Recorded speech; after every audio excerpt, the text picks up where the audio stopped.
kasih Tuhan. Bapa di dalam sorga yang kami kenal dan kami sembah di dalam nama Tuhan Yesus Kristus, mengucap syukur buat segala keberadaan kami di pagi hari, di hari Minggu pagi yang baru yang Kau siapkan, yang Kau ciptakan untuk memberkati kehidupan kami. Seberapa kami yang hadir di tempat ini, kami menyerahkan segenap kehidupan kami ke dalam tangan Tuhan, masuk dalam persekutuan secara pribadi denganmu lewat pengajaran firman. Pagi hari ini kami juga, ingatan kami teringat kepada Maroko Tuhan, yang hari Jumat malam kemarin diserang oleh gempa bumi. Kami dengar, kami baca kabarnya sampai hari Minggu pagi ini sudah lebih dari 1.000 orang yang meninggal dunia. Sementara 1.000 lain luka-luka. Kami menyerahkan ke dalam tangan Tuhan. Dari Indonesia, dari Cilengsi kami merasa prihatin, kami merasa turut berduka cita pada mereka yang ditinggalkan, sanak saudara, sahabat, kerabat yang meninggal dunia. Tuhan turun tangan, Tuhan menolong pemerintah setempat, juga penduduk yang sedang mengalami bencana alam ini, khususnya gerejamu yang mengalami berbagai bencana di akhir zaman ini. Biarlah apa yang terjadi membawa kami kepada perenungan sungguh apa yang dinubuatkan dalam firman-Mu semua sedang digenapi menuju kepada kedatangan Tuhan yang kedua kali. Biarlah kami sebagai gereja Tuhan, umat pilihan Tuhan, bersiap siaga dalam persekutuan kami dengan pribadi Tuhan, bertekun dalam pengajaran firman, dalam pengudusan yang dikerjakan oleh Roh Kudus beserta firman-Mu, mempersiapkan kami untuk menyambut kehadiran Tuhan yang kedua kali nanti.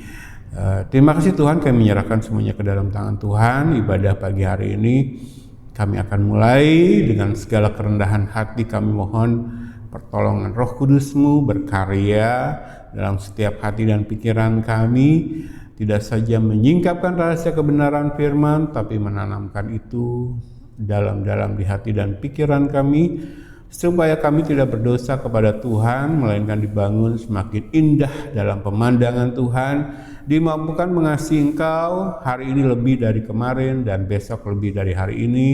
Sebagai bukti kami adalah orang-orang yang sudah dilahirkan kembali, orang-orang pilihan Tuhan untuk masuk dalam kerajaan Allah. Terima kasih. Kami akan mulaikan ibadah kami di dalam nama Tuhan Yesus Kristus. Haleluya. Amin. Silakan duduk jemaat yang saya kasihi. Kita akan mulai saja.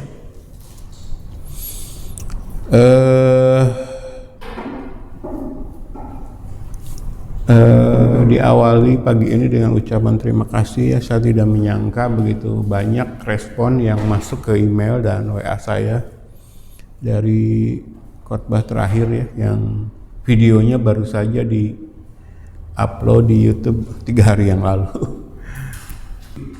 Hanya 1-2 yang mengatakan bahwa saya harus bertahan di Cilengsi. Tapi kebanyakan, khususnya murid-murid kita yang sudah mengerti firman, mereka berkata, Bapak Pendeta mau di Cilengsi mau enggak, yang penting kami tetap dilayani gitu kan. Mereka tidak tergantung lagi kepada hal duniawi, kepada orangnya pun tidak, maksudnya kepada saya.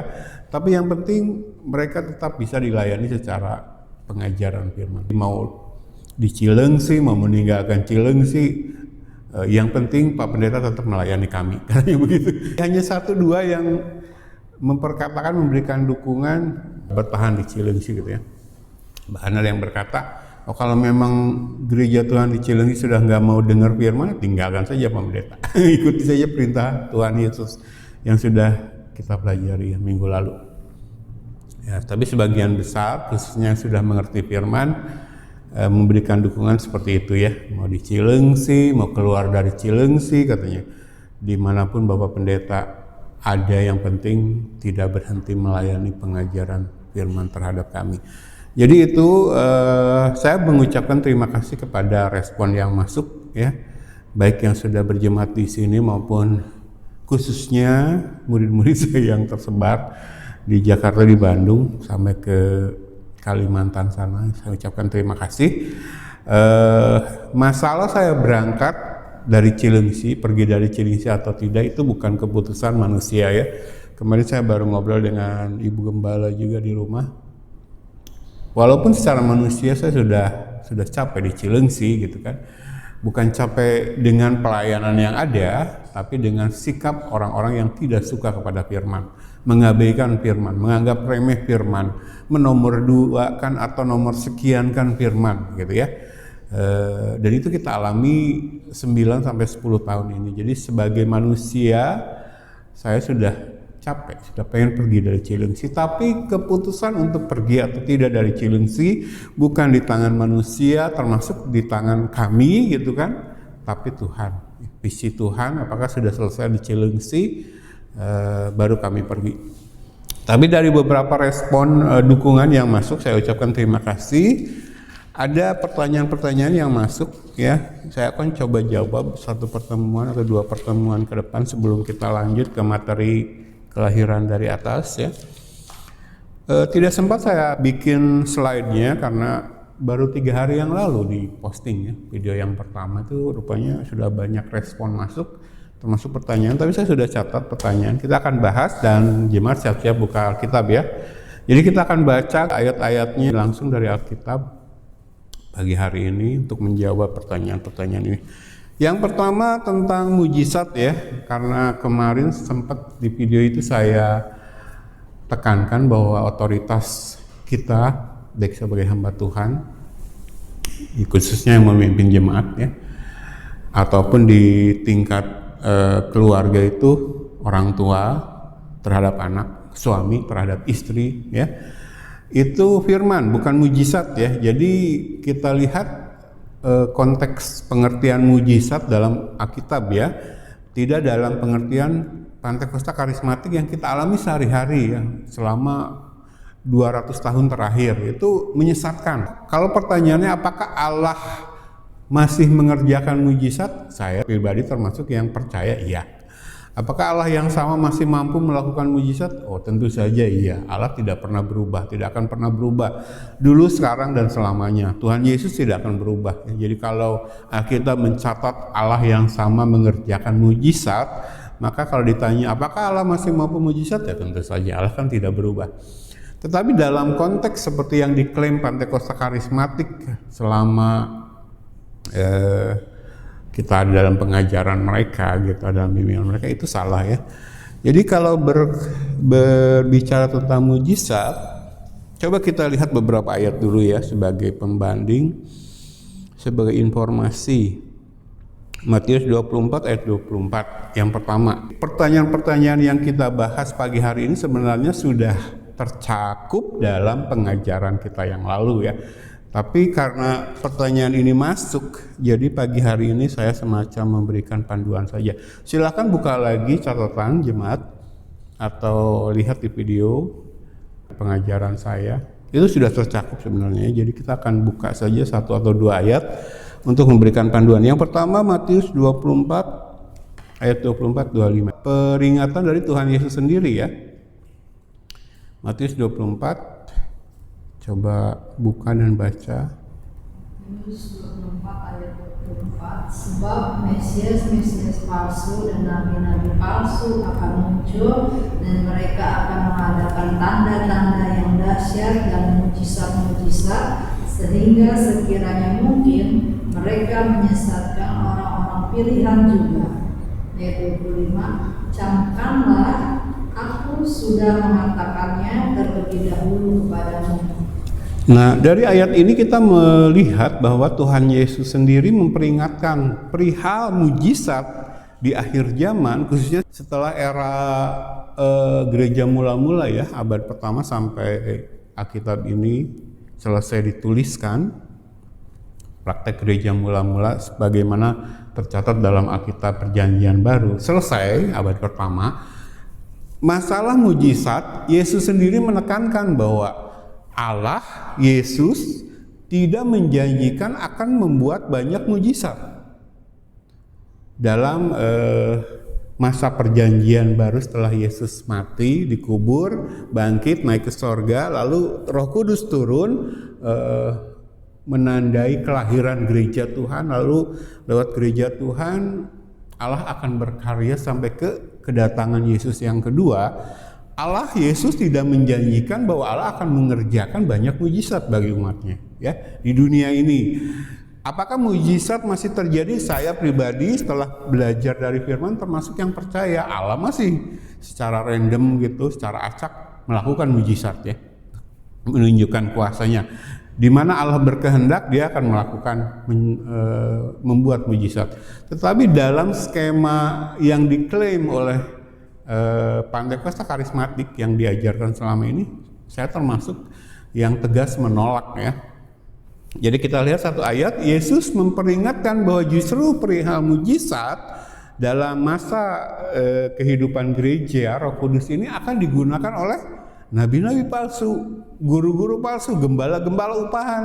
Mereka yang palsu-palsu akan menggunakan mujizat untuk menyesatkan. Jadi kalimat ini sungguh penekanannya luar biasa ya oleh Yesus. Pertama dari kalimat terakhir ya, mereka akan mengadakan tanda-tanda yang dahsyat dan mujizat-mujizat sehingga sekiranya mungkin mereka menyesalkan orang-orang pilihan juga. Tentu saja dari susunan kalimat yang ada kita menyatakan tidak mungkin ya. Orang-orang pilihan yang benar-benar dipilih oleh Allah itu tidak mungkin disesatkan. Jadi dari tata kalimatnya kita menangkap itu ya.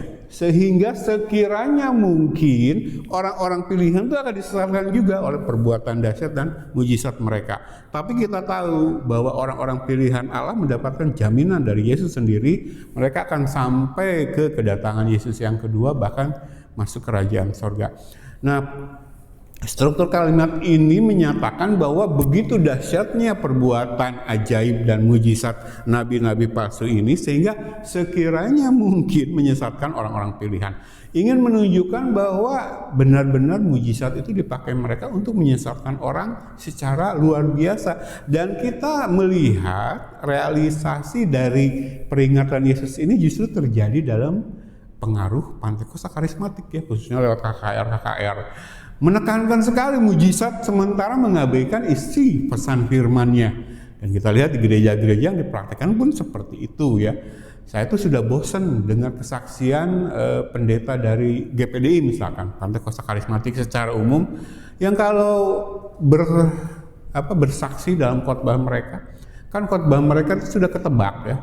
Cuma satu ayat dari Alkitab, baca satu ayat dari Alkitab, lalu mereka bercerita kemana-mana, bersaksi kemana-mana gitu. Dan isinya kebanyakan kesaksian tentang mujizat. Dalam tanda kutip dulu ya, mujizat. Karena pengertian Pantekosta dan karismatik tentang mujizat pun salah. Nanti kita bahas terakhir.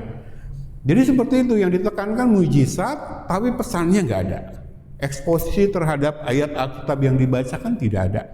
Bahkan murid-murid kita karena sudah masuk ke tahun yang ke-7 mengikuti pengajaran dari kita, kebanyakan mereka bahkan seluruhnya dari mereka sudah tidak suka lagi mendengar khotbah-khotbah di YouTube atau di gereja manapun yang isinya seperti itu gitu. Tidak ada eksposisi. Mereka sudah berani memakai kata eksposisi, expository.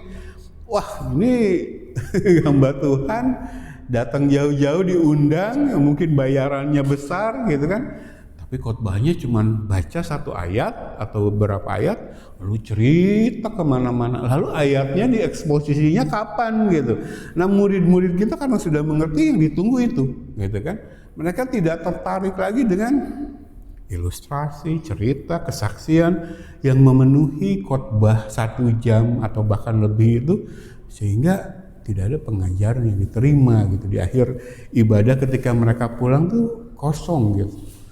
Jadi sudah dibiasakan oleh kita bahwa model khotbah seperti yang diteladankan oleh Yesus, oleh para rasul, termasuk Paulus yang kita pelajari minggu lalu, itu adalah model khotbah ekspositori ya. Jadi mengeksposisi setiap firman yang diambil dari Alkitab secara benar, menafsirkannya dengan benar. Itu yang ditunggu oleh jemaat yang sudah mengerti ya, khususnya murid-murid kita. Jadi kalau isinya kesaksian tuh, dan modelnya kan kalau kita dengar kesaksian pendeta GPDI gitu, Pentakosta Karismatik. Oh, kami baru mendapat mobil baru. Ini mujizat. Jadi pengertian mereka tentang mujizat tuh seperti itu gitu. Ketika merenovasi rumah, tiba-tiba ada orang yang tidak dikenal memberikan dana.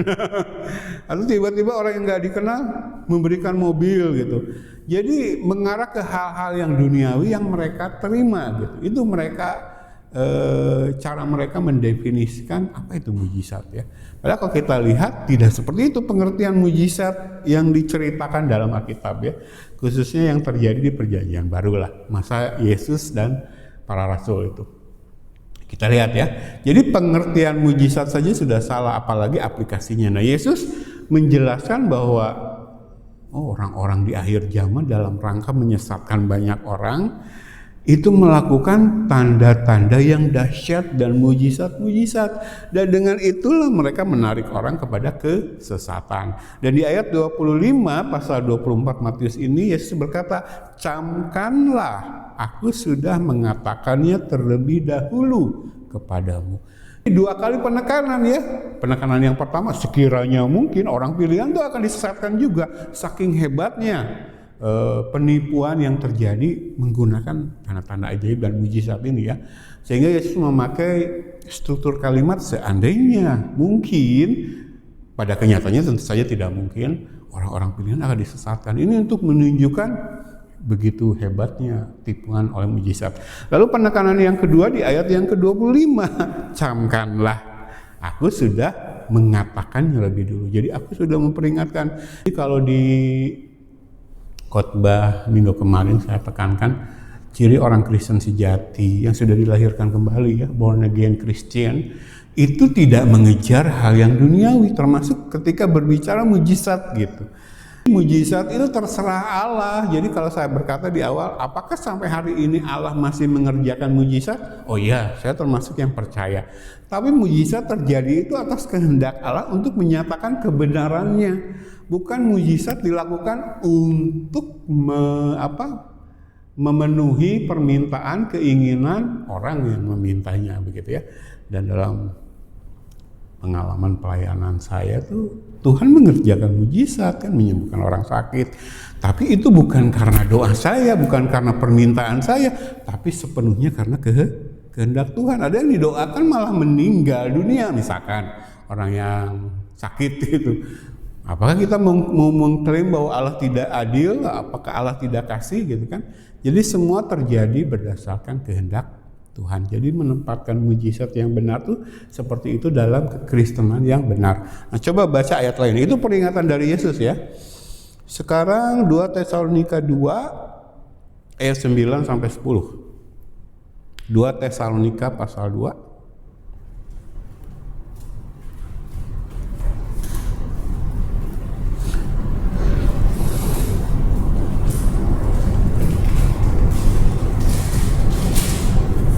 2 Tesalonika 2 ya.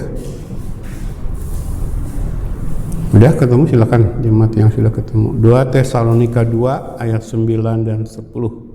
2 Tesalonika 2 ayat 9 dan 10. Kedatangan si pendurhaka itu adalah pekerjaan iblis dan akan disertai rupa-rupa perbuatan ajaib, tanda-tanda dan mujizat-mujizat palsu, dengan rupa-rupa tipu daya jahat terhadap orang-orang yang harus binasa karena mereka tidak menerima dan mengasihi kebenaran yang dapat menyelamatkan mereka. Lihat ya, kedatangan si pendurhaka itu, siapa pendurhaka di sini?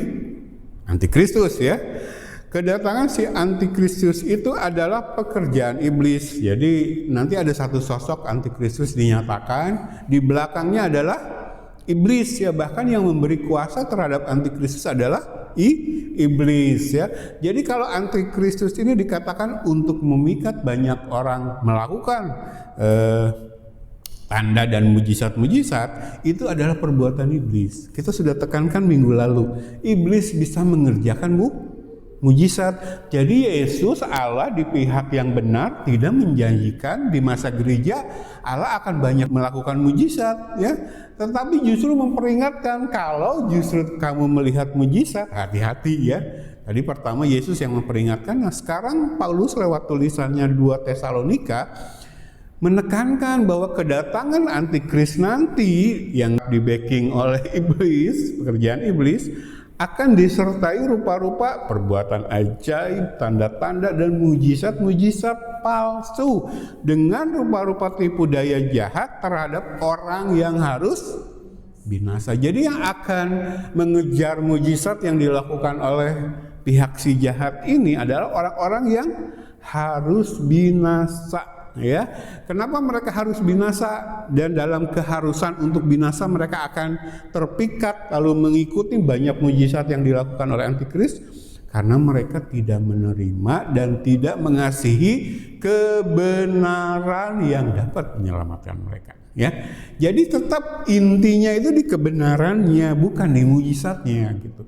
Jadi selama kita menerima dan mengasihi kebenaran, mau mengalami mujizat oke, nggak mengalami mujizat juga oke, toh cuman di dunia ini kan. Yang penting ketika Yesus datang kali yang kedua, saya termasuk yang menyambut dia, saya termasuk yang dijemput dia masuk ke dalam kerajaan Allah, rumah Bapa di sorga.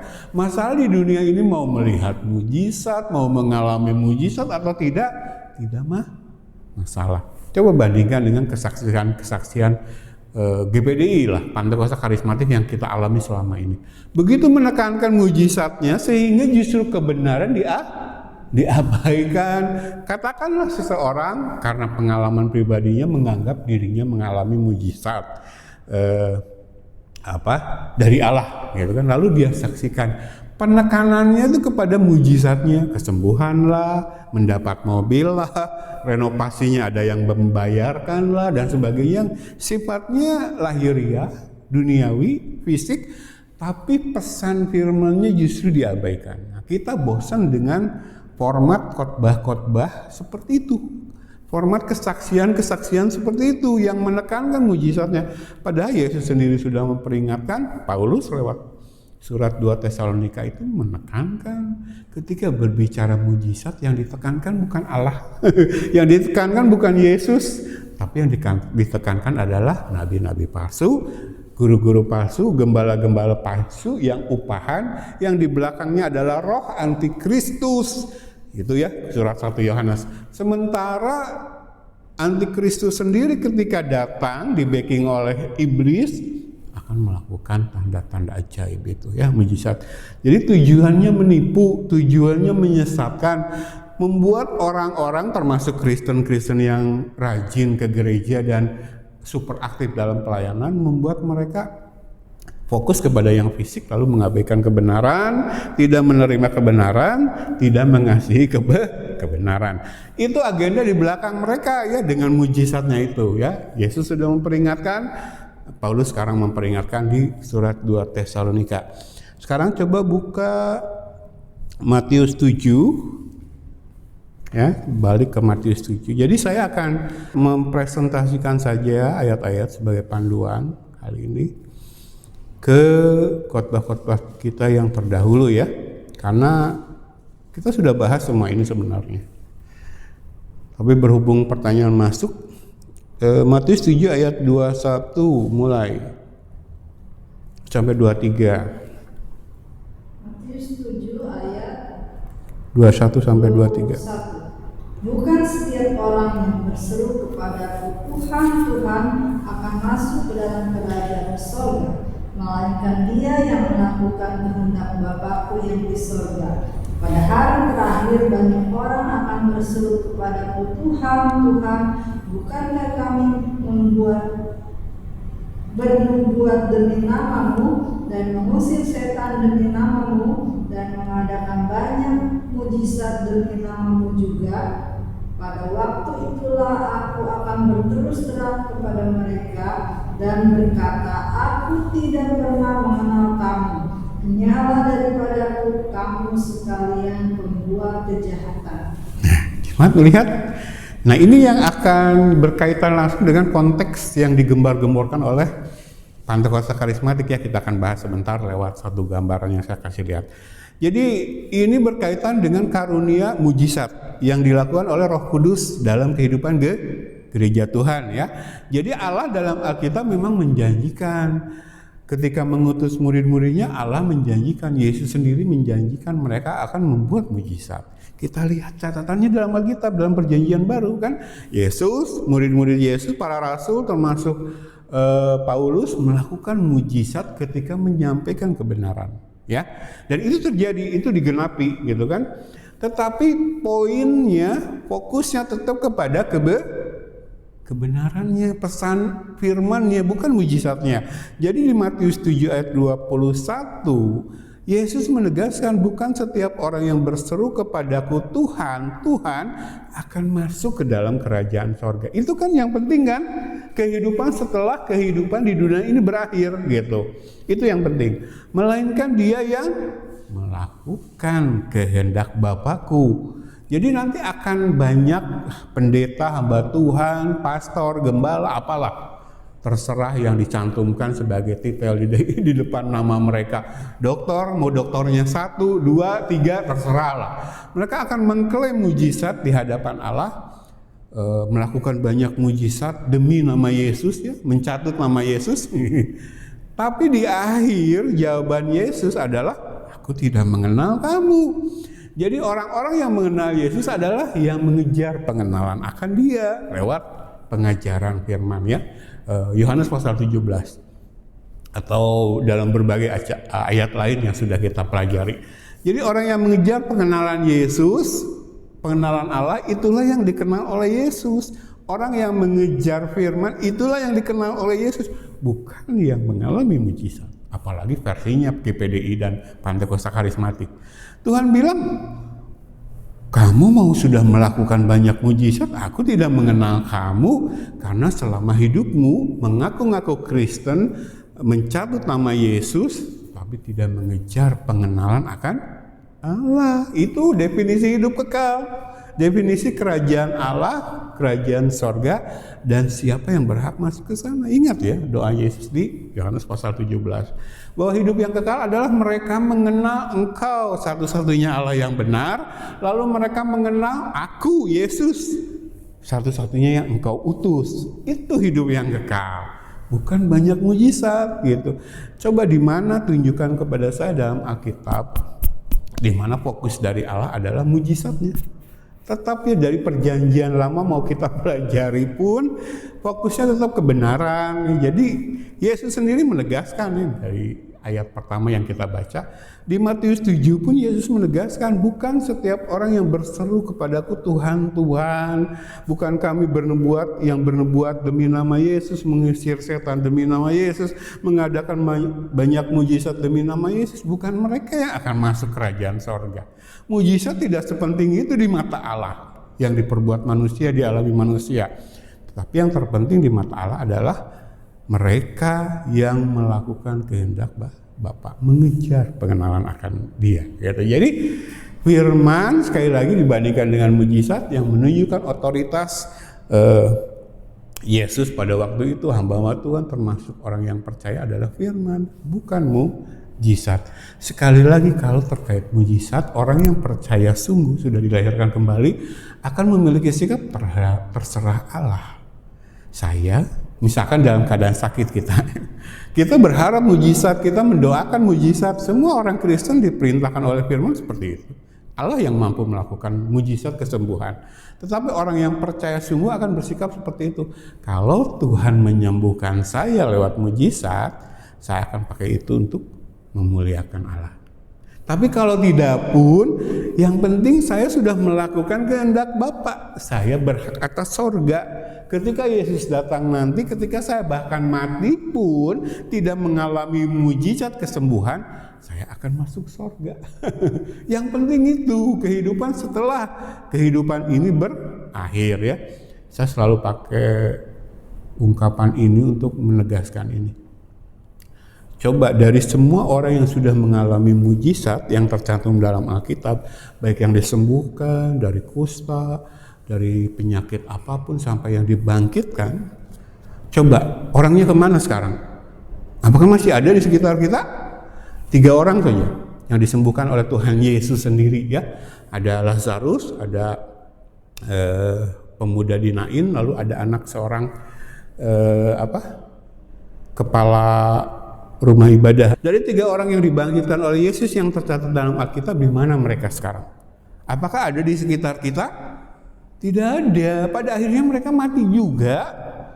Walaupun dibangkitkan dari mati, sempat dibangkitkan dari mati oleh mujizat yang dilakukan Yesus sendiri, pada akhirnya mereka mati juga. Pada akhirnya kehidupan di dunia ini berakhir juga. Yang penting setelah kehidupan dunia ini berakhir, mau kemana? Mujizat tidak berlaku lagi di sana. Coba kita lihat satu teks ya. Ketika Yesus menyembuhkan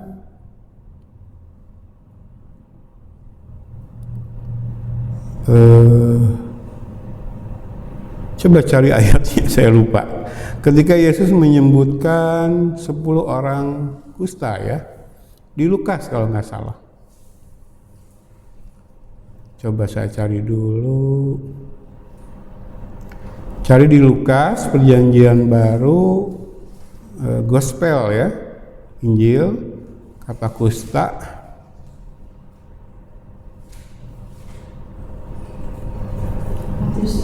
Bukan, 17, Lukas 17. Coba baca Lukas 17 mulai ayat yang ke 11. Ketika Yesus melakukan mujizat menyembuhkan 10 orang kusta. Matius 17 ayat 11. Ya. Dalam perjalanannya ke Yerusalem, Yesus menyusur perbatasan Samaria dan Galilea. Ketika ia memasuki suatu desa, datanglah 10 orang kusta menemui dia. Mereka tinggal berdiri agak jauh dan berteriak, "Yesus, Guru, kasihanilah kami." Lalu ia memandang mereka dan berkata, "Pergilah, perlihatkanlah dirimu kepada imam-imam." Dan sementara mereka di tengah jalan, mereka menjadi tahir. Seorang dari mereka ketika melihat bahwa ia telah sembuh, kembali sambil memuliakan Allah dengan suara nyaring. Lalu tersungkur di depan kaki Yesus dan mengucap syukur kepadanya. Orang itu adalah seorang Samaria. Lalu Yesus berkata, "Bukankah ke-10 orang tadi semuanya telah menjadi tahir? Di manakah yang 9 orang itu?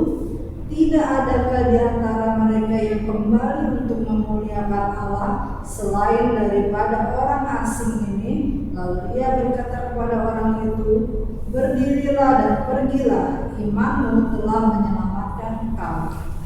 Gimana jelaskan melihat 10 orang disembuhkan. Tetapi ayat terakhir ya yang kita baca ayat 19. Hanya kepada 1 orang Yesus berkata, "Imanmu telah menyelamatkan engkau." Bukan kesembuhan, bukan tahir dari kusta yang pada akhirnya menjadi poin yang ingin Tuhan Yesus sampaikan. Tetapi keselamatan oleh iman di dalam Yesus. Jadi mujizat itu sekedar alat Allah, cara Allah untuk mengarahkan orang itu kepada firman. Dalam konteks Yesus, dia sendiri adalah sang firman ya.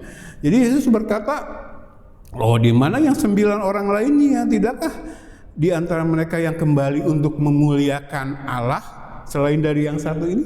Loh, yang 10 itu yang mengalami mujizat yang aku sembuhkan. Kenapa cuma 1 orang yang kembali? Yang kembali orang Samaria lagi." Bukan orang Israel gitu ya. Kemana mereka setelah disembuhkan? Jadi mujizat itu yang terutama yang bersifat fisik, lahiriah, duniawi itu hanya berlaku di sini. Kenapa sih kalau kita berbicara dalam konteks Pentakosta karismatik, pikirannya di benaknya yang ada tentang mujizat itu selalu hal-hal lahiriah yang ditekankan. Bagi saya, seorang yang dulu tidak menyukai firman berubah menjadi menyukai firman, itu mujizat. Seorang yang dulu tujuan akhirnya neraka lalu diselamatkan oleh kelahiran kembali jadi sorga, itu mujizat Allah. Ketika Yesus tergantung di salib mengatakan sudah selesai, keselamatan bagi orang-orang pilihan dia, itu mujizat. Keselamatan, kehidupan setelah kehidupan di dunia ini berakhir. Itu loh yang masalah. Kenapa kalau kita berbicara dalam konteks Pentakosta karismatik secara umum ya, tidak semua, tapi mayoritas, kalau kita berbicara mujizat, berkat, kutuk, selalu fisik yang dipermasalahkan. Kenapa nggak mencoba mengejar sesuatu yang rohani? Orang ini dari 10 yang disembuhkan, 1 orang yang mengejar Yesus, berterima kasih kepada Yesus, memuliakan Allah oleh mujizat yang dialaminya. Coba ayat berikutnya, lihat lagi Yohanes pasal 6. Kita kembali ke Yohanes pasal yang ke-6. Kita sudah bahas panjang lebar tentang Yohanes pasal yang ke-6. Tapi kita mau lihat ayat yang ke-26. Kita akan bacakan 1 ayat lagi ya. Kita semua jemaat sudah dengar cerita tentang Yohanes pasal 6. Coba baca Yohanes 6 ayat 26. Ya. Yesus menjawab mereka, "Aku berkata kepadamu, sesungguhnya kamu mencari Aku bukan karena kamu telah melihat tanda-tanda, melainkan karena kamu telah makan roti itu dan kamu kenyang." Jadi waktu itu setelah Yesus mengadakan, itu di ayat yang pertama ya, pasal yang ke-6 Yohanes ini. Yesus mengadakan mujizat memberi makan 5.000 orang laki-laki saja dari 5 roti dan 2 ikan. Lalu orang-orang yang mengalami mujizat itu mengejar-ngejar Yesus, mencari-cari Yesus ya. Sampai Yesus sudah berlayar dengan perahu. Waktu itu murid-murid yang berlayar ya. Yesus sendiri berjalan di atas air. Mereka terus mengejar-ngejar Yesus, mencari Yesus. Waktu mereka bertemu dengan Yesus pada akhirnya, ini yang Yesus katakan di ayat yang ke-26. Yesus menjawab mereka, "Aku berkata kepadamu, sesungguhnya kamu mencari Aku bukan karena telah melihat tanda-tanda, melainkan karena kamu telah makan roti itu dan kamu kenyang." Jadi setelah melihat mujizat yang terjadi, mereka tidak seperti 1 orang kusta yang disembuhkan ini. Mujizat yang dialami itu dipakai untuk mencari Yesus, mendengarkan firman-Nya Yesus. Nikodemus juga begitu ya. Kita akan lanjutkan nanti kisah kita tentang Nikodemus. Tapi kebanyakan orang itu mencari Yesus karena ingin dikenyangkan lagi secara fisik ya. Ingin menerima keuntungan-keuntungan dari mujizat yang dilakukan Yesus. Mereka nggak peduli sebenarnya dengan Yesusnya, dengan firman-Nya. Yesus tahu hati mereka ya. Makanya Yesus saklek mengatakan ini di depan mereka. Ketika mengalami mujizat itu, kamu mencari Aku karena kamu kenyang oleh mujizat itu. Karena kamu mendapat keuntungan secara lahiriah dari mujizat yang Aku lakukan. Tapi kamu tidak mencari Aku karena firman yang akan Kukatakan. Itu percuma, makanya di awal Yesus menghindari mereka. Ya, Yesus menyendiri ke atas gunung untuk berdoa. Bahkan Yesus menyuruh murid-muridnya untuk naik perahu sendiri gitu kan. Temui Aku di seberang sana ya. Yesus menghindari orang-orang banyak ini yang cuma mencari Yesus demi hal lahiriah termasuk mujizat. Beda dengan hamba Tuhan sekarang ya, justru mengiming-imingi hal lahiriah supaya orang-orang datang kepada mereka. Nah, Yesus menghindari orang-orang yang datang yang cuma mengejar hal lahiriah, ya. Tapi hamba Tuhan pendeta gembala sekarang justru mengumpulkan orang-orang dalam gereja dengan iming-iming hal-hal yang lahiriah. Sementara yang rohani, firman-Nya diabaikan ya. Jadi kita melihat dari kebanyakan yang ikut ini, kalau kita terus baca Yohanes 6 ini sampai akhir, justru mereka akhirnya mundur ketika mendapati firman yang diperkatakan Yesus ternyata keras. Jadi itu ya, kalau kita membaca pasal 6 ini sampai akhir, kita mendapati ketika firman-Nya keras, tidak sesuai selera mereka, tidak sesuai dengan harapan yang mereka mau dengar, mereka akhirnya mundur dan tidak mengikuti Yesus lagi.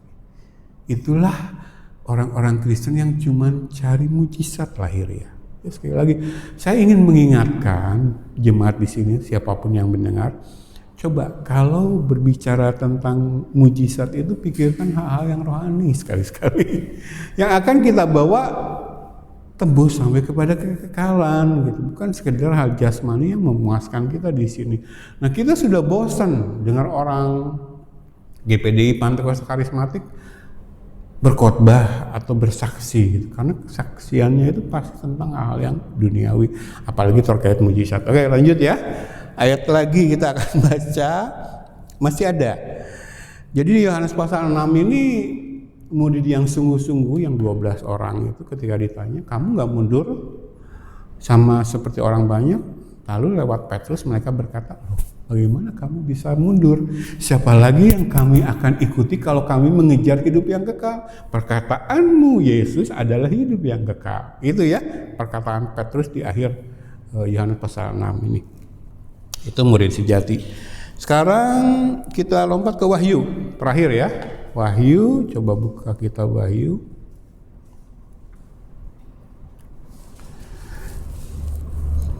Pasal yang ke 13 dulu. Ayat 1 sampai 3. Wahyu 13 ayat pertama. Lalu aku melihat seorang binatang keluar dari dalam laut, bertanduk 10 dan berkepala 7. Di atas tanduk-tanduknya terdapat 10 mahkota, dan pada kepalanya tertulis nama-nama puja. Binatang yang kulihat itu serupa dengan macan tutul, dan kakinya seperti kaki beruang, dan mulutnya seperti mulut singa. Dan naga itu memberikan kepadanya kekuatannya dan tahtanya dan kekuasaannya yang besar. Maka tampaklah kepadaku satu dari kepala-kepalanya seperti kena luka yang membahayakan hidupnya, tetapi luka yang membahayakan hidupnya itu sembuh. Seluruh dunia heran lalu mengikut binatang itu. Oke, ini penglihatan yang diberikan Allah kepada Rasul Yohanes di Pulau Patmos ya. Pertama, di ayat yang pertama kita melihat seekor binatang yang keluar dari dalam laut. Itu berbicara tentang anti-Kristus yang kita sudah baca pendurhaka itu ya di surat 2 Tesalonika. Jadi binatang yang keluar dari laut adalah anti-Kristus. Sementara binatang yang keluar dari bumi adalah nabi palsu.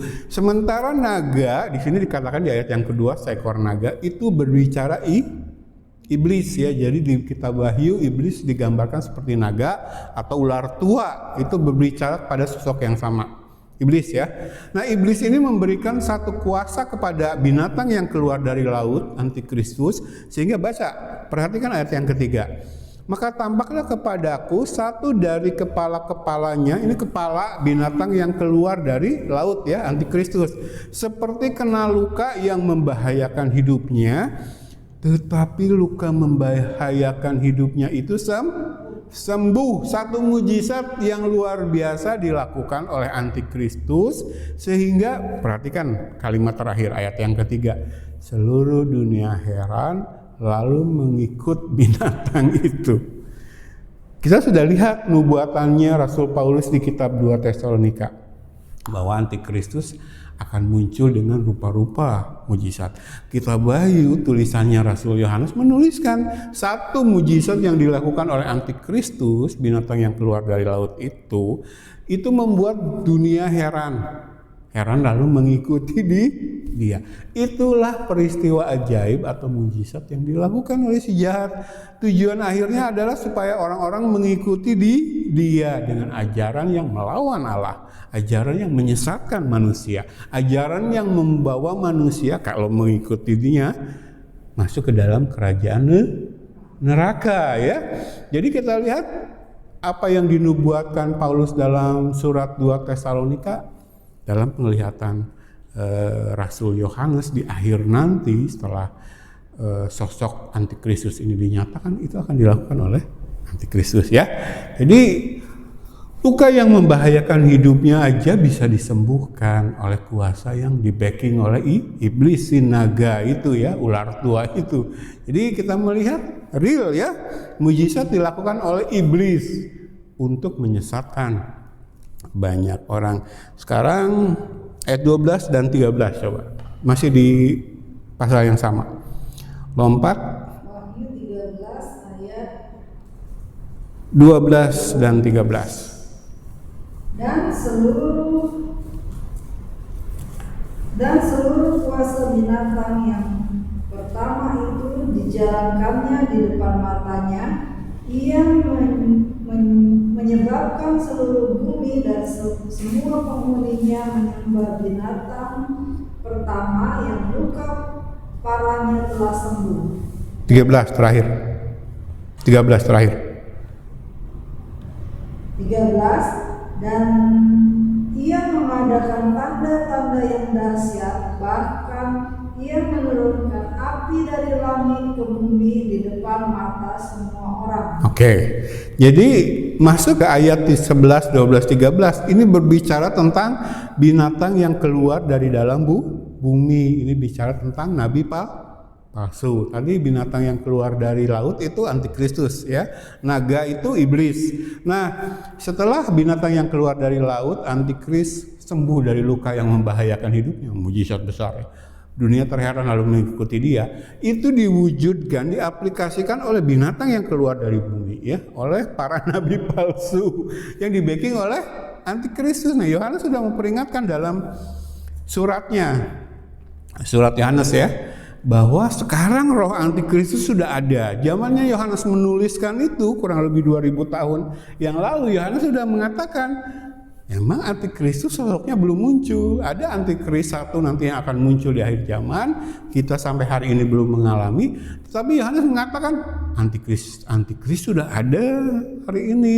Saat ini 2000 tahun yang lalu ketika dia menuliskan suratnya, itu memperingatkan tentang nabi-nabi palsu yang di-backing oleh roh antikristus, mempersiapkan jalan bagi antikristus. Nah, nabi-nabi palsu ini diwakili oleh binatang yang keluar dari bumi, dari dalam bumi. Itu menggambarkan nabi-nabi palsu, guru-guru palsu, gembala-gembala upahan yang dengan kuasa dari antikris, si binatang yang keluar dari laut yang di-backing oleh iblis, naga ular tua itu, akan mengadakan juga mujizat untuk menyesatkan banyak orang ya.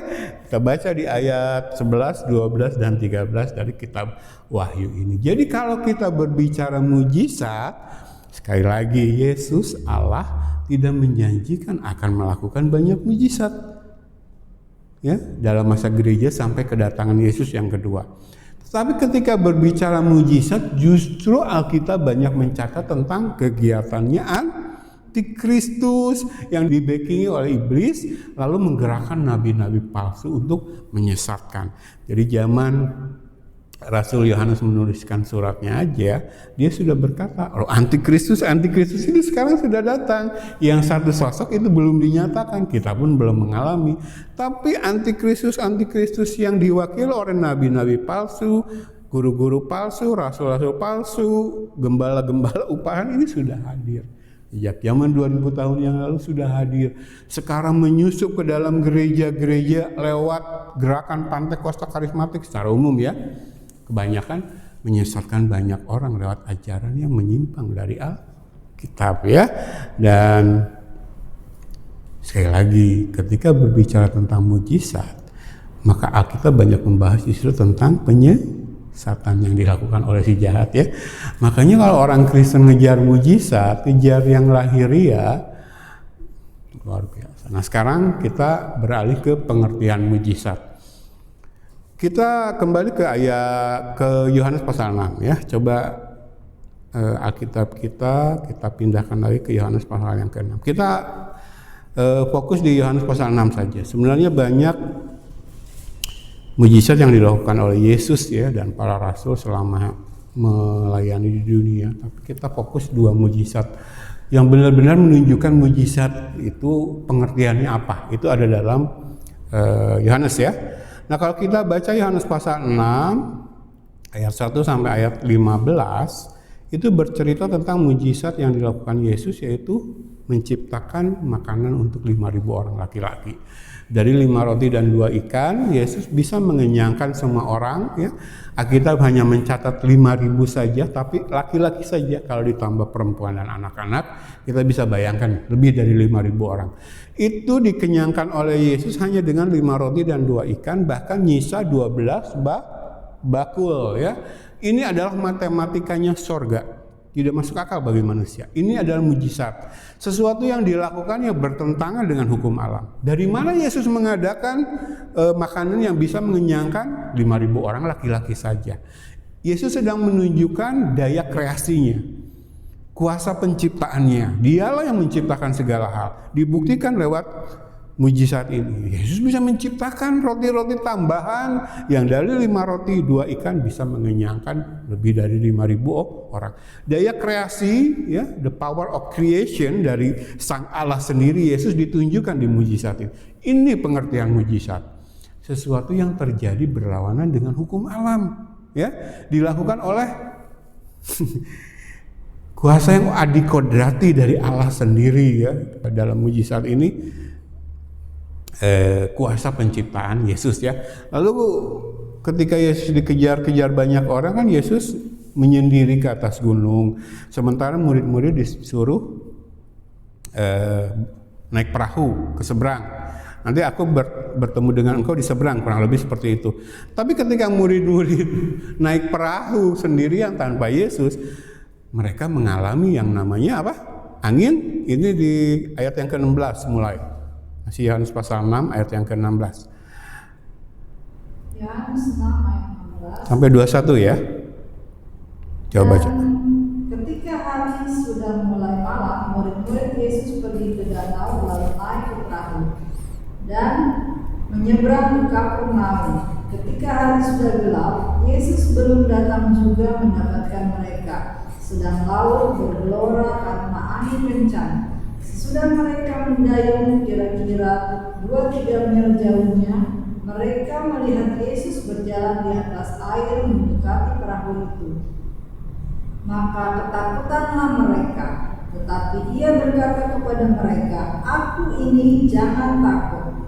Mereka mau menaikkan Dia ke dalam perahu, dan seketika juga perahu itu sampai ke pantai yang mereka tuju. Perhatikan, sebenarnya dalam teks ini Yohanes 6 ayat 16 sampai 21 terjadi 2 mujizat. Yang pertama, Yesus berjalan di atas air. Itu melawan hukum alam. Harusnya orang di atas air tenggelam, ya, karena gaya gravitasi bumi di atas bumi ini. Tapi Yesus bisa berjalan di atas air. Yesus bisa mengalahkan gaya gravitasi bumi. Di sini Yesus menunjukkan bahwa oleh kuasanya alam tunduk kepada Dia. Yaitu definisi mujizat yang benar. Ketika hukum alam tidak berlaku oleh kuasa adikodrati Yesus, ya.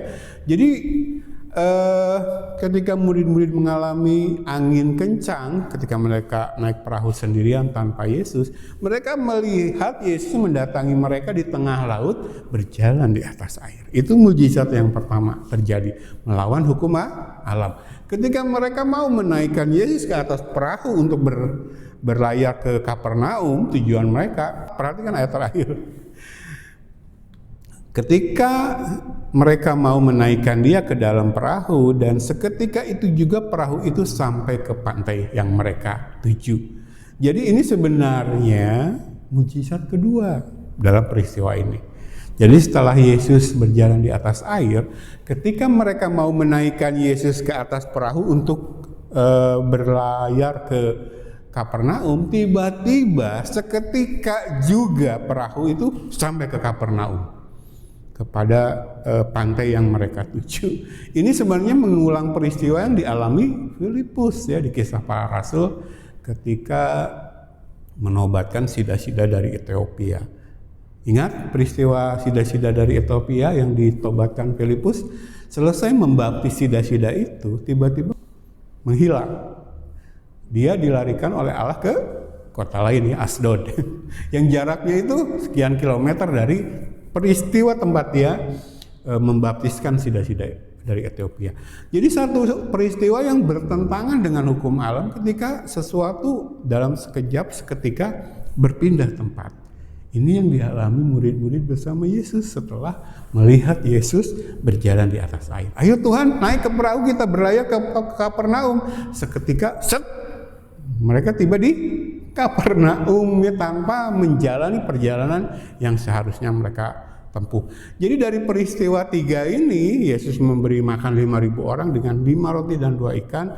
Yesus berjalan di atas air, lalu seketika perahu mereka sampai di Kapernaum yang mereka tuju. Kita melihat definisi mujizat yang sebenarnya menurut Alkitab. Ketika oleh kuasa adikodrati dari Allah, sosok yang diutus Allah, dalam hal ini Yesus atau rasul-rasul di peristiwa lain, melakukan sesuatu yang berlawanan dengan hukum alam. Itu mujizat. Jadi kalau hamba Tuhan GPDI bersaksi, oh tiba-tiba ada orang memberi saya mobil, mujizat, padahal nggak kenal, itu bukan mujizat menurut definisinya Alkitab. Saya mau merenovasi rumah, lalu berjalan ke sana kemari menenteng proposal, tiba-tiba ada orang yang tidak saya kenal datang membiayai renovasi gereja saya. Itu mujizat. Saya tidak kenal orang itu, tiba-tiba datang. Bukan, menurut Alkitab itu bukan definisi mujizat. Atau saya pernah dengar ya, di gereja dekat sini seorang jemaat bersaksi tentang mujizat dalam tanda kutip yang dia alami. Saya pagi-pagi hari Minggu mau ke gereja buru-buru sehingga saya lupa mematikan kompor di dapur. Pas pulang gereja mujizat terjadi, tiba-tiba kompor itu tidak meledak dapur saya tidak terbakar. Itu mujizat terjadi. Itu bukan mujizat dalam pengertian Alkitab. Nangkep ya?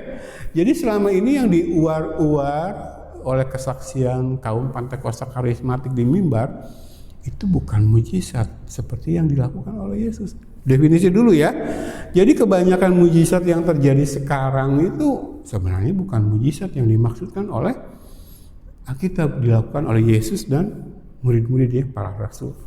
Jadi menyimpang di definisi dulu ya. Ini berbicara tentang mujizat dulu. Menjawab pertanyaan. Jadi clear ya tentang mujizat. Bagaimana dengan mujizat yang dilakukan oleh Benny Hinn? Benny Hinn kalau KKR kemana-mana menyembuhkan. Orang pincang sembuh, orang lumpuh sembuh dan sebagainya. Coba baca buku-buku yang membahas tentang Benny Hinn. Terakhir itu yang ditulis oleh Kosti Hinn, keponakannya yang bertobat. Kosti Hinn ini dulu ikut Benny Hinn. Dia mengungkapkan rahasia bagaimana tipuan-tipuan dibuat di sana oleh timnya Benny Hinn, ya, untuk menggambarkan kepada orang-orang mujizat terjadi, padahal itu reka-rekaan timnya Benny Hinn, ya. Jadi silakan baca buku-buku ini, saya tidak akan membaginya di sini di atas mimbar ya. Yang saya mau tekankan, ketika mujizat kalaupun benar terjadi dipakai oleh iblis, tujuannya adalah menyesatkan. Jadi kalau karena mujizat orang jadi jauh dari kebenaran, jauh dari firman, jauh dari mengikuti kehendak Allah yang tertulis dalam Alkitab, maka itu mujizat palsu. Tadi kita sudah baca 2 Tesalonika mengatakan itu mujizat palsu, bukan berarti kejadiannya palsu ya. Bisa jadi kejadiannya benar terjadi mujizat.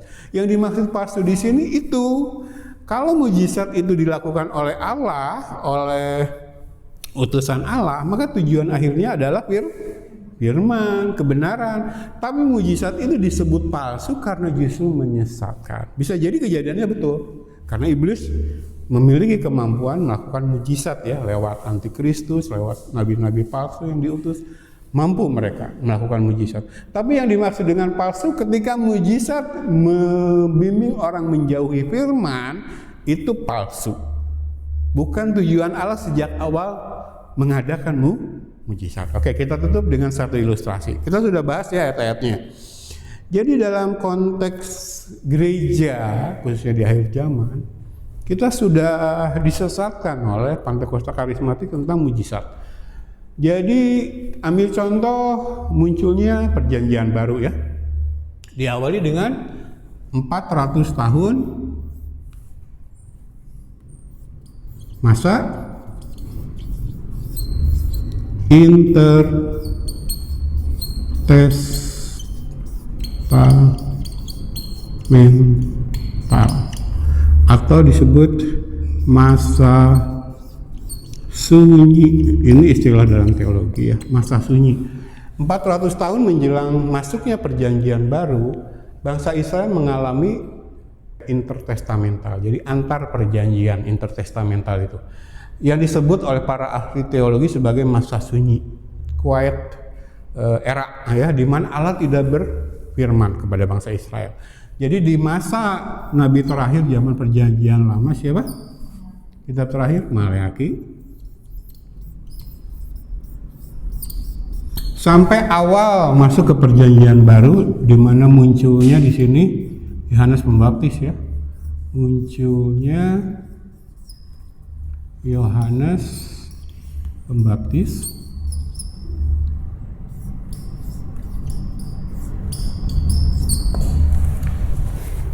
Bangsa Israel mengalami yang namanya 400 tahun Allah tidak berfirman kepada bangsa Israel.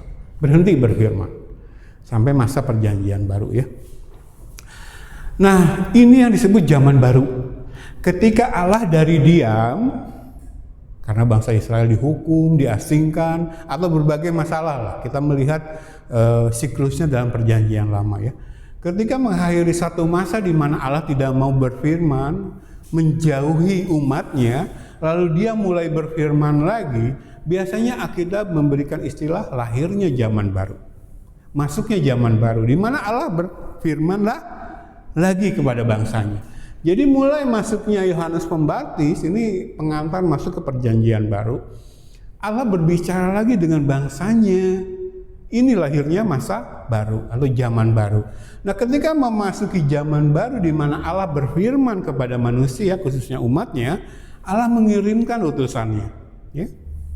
Di sini nabi atau dalam perjanjian baru rasul.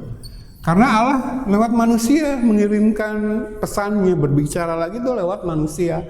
Nah, untuk otentikasi kita sudah belajar ya minggu lalu. Untuk otentikasi bahwa ini benar suruhan Allah, maka Allah menyertai dia dengan mujizat. Jadi memasuki zaman baru, ketika Allah berfirman lagi, berbicara lagi dengan umat manusia, Allah berfirman atau berbicara lewat utusannya, nabi dan rasul. Nah, untuk mengotentikasi bahwa benar itu utusanku, Allah menyertai mereka dengan mujizat. Itulah fungsinya mujizat. Otentikasi, kita udah belajar ya minggu lalu. Otentikasi. Betul, ini nabi atau rasul utusanku, maka dengarkanlah firman-Nya. Dengarkanlah suaraku lewat orang-orang ini. Jadi mujizat ini hanya menunjuk kepada orangnya. Pada akhirnya firman yang harus didengar, yang diutarakan oleh nabi rasul ini. Jadi mujizat terjadi ketika Allah mau berfirman sebagai otentikasi bahwa orang yang berfirman itu betul utusan Allah, maka yang dia katakan adalah menyampaikan firman-Nya Allah. Nah, dalam konteks perjanjian baru ini diwakili oleh Yesus dan murid-muridnya. Perhatikan firman mereka. Mujizat cuma menunjukkan bahwa mereka utusanku. Tapi pada akhirnya ini yang harus kamu perhatikan, firman yang mereka bawakan. Kita sudah lihat ya contoh-contoh ini dalam peristiwa dari teks Alkitab yang kita baca tadi. Ujung-ujungnya adalah firman-Nya yang membawa manusia kepada keselamatan di dalam Yesus, iman di dalam Yesus. Itu yang menjadi fokus firman-Nya.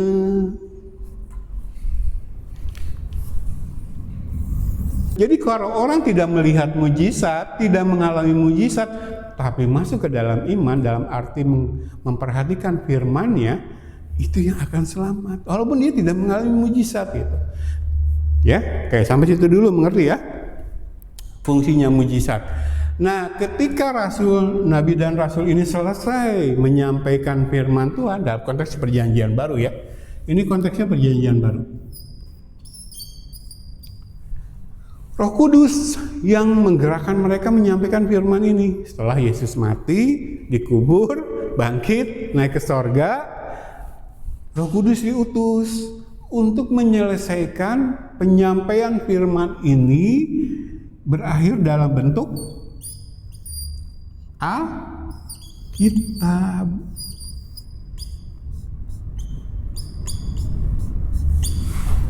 Roh Kudus yang memimpin rasul-rasul ini menyampaikan firman Allah dan menuliskannya dalam bentuk Alkitab sampai selesai kitab Wahyu. Nah, ketika melakukan ini, mujizat ini konsisten menunjuk kepada rasul ini sebagai autentikasi bahwa mereka benar utusan Allah, dengar firman-Nya. Nah, lewat perintah Allah dan bimbingan Roh Kudus, para rasul di Perjanjian Baru menuliskan kitab mereka untuk melengkapi Alkitab ini sampai ke kitab Wahyu. Rasul Yohanes di Pulau Patmos terakhir, ya. Nah, setelah ini selesai, ditutup pewahyuan Allah. Close.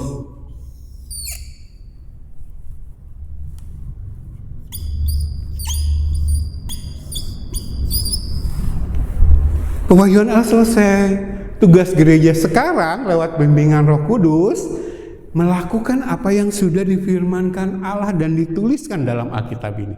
Inilah tugas gereja.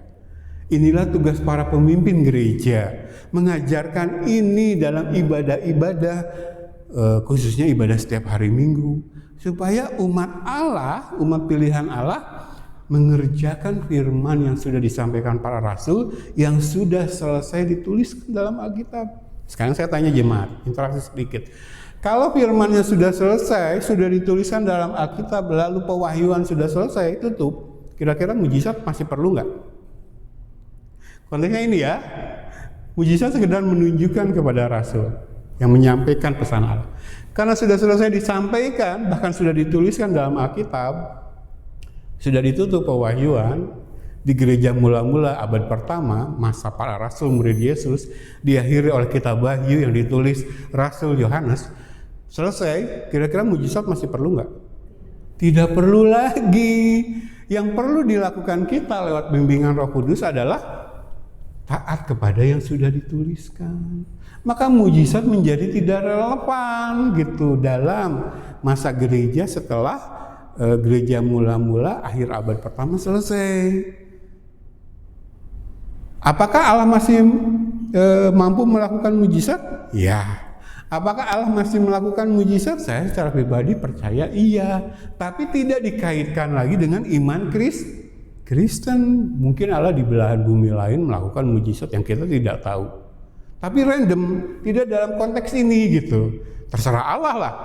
Tapi sebagai umat Tuhan, kita belajar dari firman yang sudah dituliskan dalam Alkitab, kita belajar bahwa yang terpenting itu firman-Nya, bukan mujizatnya. Jadi mujizat itu sikap kita sebagai orang benar, mau terjadi syukur, mau tidak terjadi syukur. Karena bagi saya yang terpenting adalah hidup kekal. Dan itu diwujudkan oleh firman yang sudah dituliskan dalam Alkitab. Maka tugas gereja adalah pengajaran firman. Makanya amanat agung Yesus, penginjilan dan pengajaran firman adalah menyampaikan apa yang sudah dituliskan dalam Alkitab. Bukan hal yang lain, bukan ngejar mujizat. Nah, sekarang kita cermati apa yang terjadi di bawah Pentakosta Karismatik. Ininya yang ditekankan, ininya yang disuruh dikejar. KKR itu menekankan mujizatnya, bukan firmannya. Maka mujizat yang dilakukan dan diajarkan mereka, dipahami oleh mereka, itu justru menjauhkan kita dari pengajaran firman. Mujizat yang diuar-uarkan oleh Pentakosta Karismatik sudah bersifat mistik. Bukan lagi iman yang objektif Kristen yang diajarkan oleh Tuhan. Sejak zaman Perjanjian Lama. Nah, dalam pengajaran tentang kelahiran kembali, itu sesi keberapa? Saya lupa. Saya sudah menyertakan catatan tentang periode-periode dalam Alkitab di mana Allah melakukan mujizat. Tujuannya ini.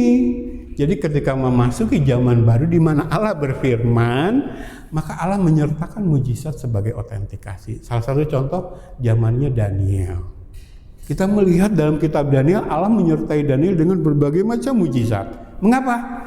Karena memasuki zaman baru. Ingat, Israel dibuang ke Babylon. Karena dosa mereka Tuhan buang kan, mengabaikan Sabat tanah kan. Dibuang 70 tahun. Nah, dalam pembuangan mereka berseru kepada Allah.